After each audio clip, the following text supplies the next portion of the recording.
I'm Stephanie Hansen, and today we are making what I call a blue-barb coffee cake because it's a combination of rhubarb rough jam and blueberries. I have prepared 2 pans. I'm using 8-inch cake pans. The recipe calls for a 9 by 13, which you certainly can do as well. I like to do them in smaller pans because then I can keep one and I can freeze one or I can give one away.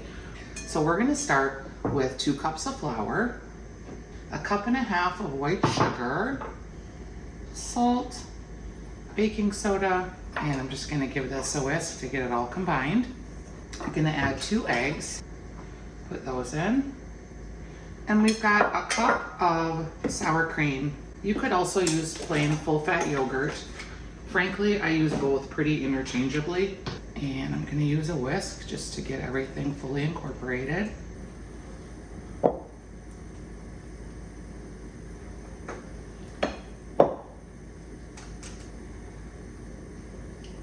I'm gonna go ahead and stir in some of my rhubarbs and scoop it in. And then I'm gonna mix it into the batter just with a knife to kind of swirl it. Just swirling to get some rhubarby bites mixed into the cake. And I'm gonna throw some blueberries in there. And this streusel is 3/4 cups of brown sugar, 1/4 cup of white sugar, 1/4 cup of flour, a little bit of cinnamon. And I'm just gonna get in there with my hands and make like a crumble with the butter. And I'm gonna put that right on the top, and then I'm gonna bake it at 350. I'm gonna add some almonds, some slivered almonds, because I kind of like that.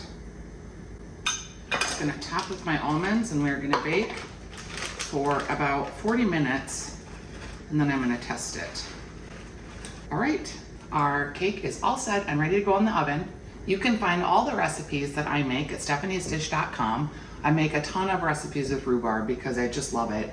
I've still got a bunch of rhubarb left, so maybe I'll do muffins or a cake. But you can find all the recipes at stephaniesdish.com.